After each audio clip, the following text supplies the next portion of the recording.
अरविंद केजरीवाल गिरफ्तार। क्यों दिल्ली सरकार के लिए आफत बनी शराब नीति। ईडी ने दिल्ली शराब नीति केस में दिल्ली के मुख्यमंत्री अरविंद केजरीवाल को गिरफ्तार कर लिया है।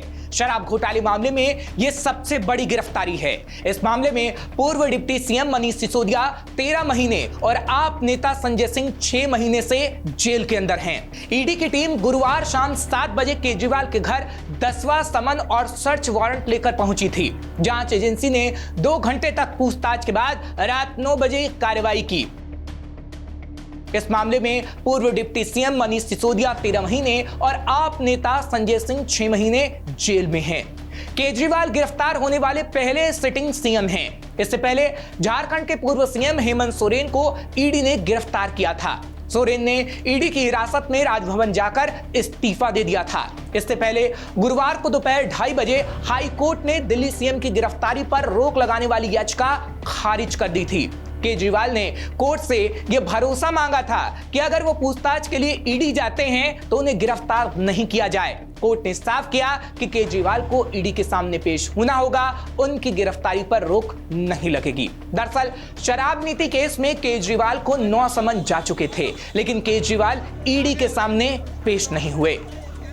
खैर, मामला क्या था जिसमें केजरीवाल की गिरफ्तारी हुई, वो आपको बताते हैं। उसके बाद और डिटेल भी आपको इस मामले में देंगे। दरअसल मामला क्या था ये फटाफट से बताते हैं। 17 नवंबर 2021 को दिल्ली सरकार ने दिल्ली में नई शराब नीति लागू की थी। इसके तहत राजधानी में 32 जोन बनाए गए थे। हर जोन में ज्यादा से ज्यादा 27 दुकानें खुलनी थी। इस तरह से कुल मिलाकर 849 दुकानें खुलनी थी। नई शराब नीति में दिल्ली की सभी शराब की दुकानों को प्राइवेट कर दिया गया। इससे पहले दिल्ली में शराब की 60% दुकानें सरकारी और 40% प्राइवेट थीं। नई नीति लागू होने के बाद 100% प्राइवेट ये हो गई। सरकार ने तर्क दिया था कि इससे 3500 करोड़ रुपए का फायदा होगा, लेकिन ये पॉलिसी दिल्ली सरकार के लिए आफत बन गई। दरअसल शराब घोटाला का खुलासा 8 जुलाई 2022 को दिल्ली के तत्कालीन मुख्य सचिव नरेश कुमार की रिपोर्ट से हुआ था। इस रिपोर्ट में मनीष सिसोदिया समेत आम आदमी पार्टी के कई बड़े नेताओं पर गंभीर आरोप लगाए गए। दिल्ली के एलजी वीके सक्सेना ने सीबीआई जांच की सिफारिश की। इसके बाद सीबीआई ने 17 अगस्त 2022 को केस दर्ज किया। इसमें पैसों की हेराफेरी का आरोप भी लगा, इसलिए मनी लॉन्ड्रिंग की जांच के लिए ईडी ने भी केस दर्ज कर लिया। मुख्य सचिव ने अपनी रिपोर्ट में मनीष सिसोदिया पर गलत तरीके से शराब नीति तैयार करने का आरोप लगाया था। मनीष सिसोदिया के पास आबकारी विभाग भी था।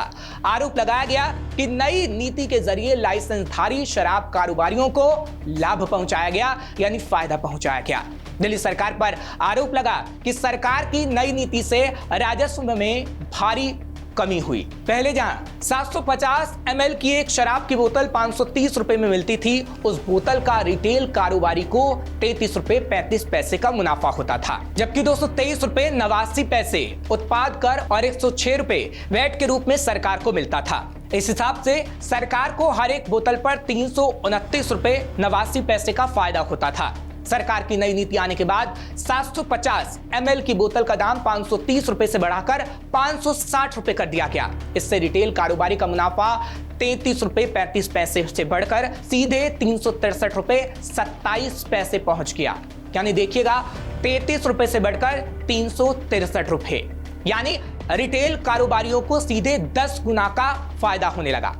फिलहाल इस मामले में अब तक 15 लोगों की गिरफ्तारी हो चुकी है, जिनमें अरविंद केजरीवाल जो कि दिल्ली के मुख्यमंत्री हैं, मनीष सिसोदिया दिल्ली के पूर्व उप मुख्यमंत्री, संजय सिंह आपके राज्यसभा सांसद, विजय नायर आप कम्युनिकेशन विंग के हेड, के कविता बीआरएस नेता, राघव मंगूता साउथ ग्रुप के सदस्य, गौतम मल्होत्रा अकाली दल के पूर्व एमएलए के बेटे, समीर महेंद्रू इंडो स्पिरिट के मालिक, अमित अरोड़ा व डी रिटेल के मालिक, पी शरद रेड्डी अरविंदो ग्रुप के promoter, Abhishek Boinpalli south group के सदस्य, बूची बाबू गोरंटला के कविता के पूर्व CA, Binoy Babu Ricard India का क्षेत्रीय प्रमुख, Rajesh Joshi director chariot production, Dinesh Arora restaurant chain का मालिक। फिलहाल केजरीवाल की गिरफ्तारी लोकसभा चुनाव की तारीखों के ऐलान के बाद हुई है।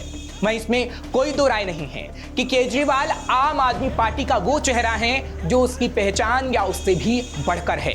लोकसभा चुनावों से ठीक पहले ईडी ने दिल्ली के सीएम को गिरफ्तार कर लिया है। अब सबसे बड़ा सवाल है कि केजरीवाल के गिरफ्तार होने के बाद लोकसभा चुनाव पर आम आदमी पार्टी पर क्या असर पड़ेगा। खैर, ये तो आगे आने वाला वक्त ही बता पाएगा। श्रेष्ठ उत्तराखंड पर खबरों से जुड़े रहने के लिए चैनल को सब्सक्राइब करें, बेल आइकन दबाएं और देखते रहें श्रेष्ठ उत्तराखंड।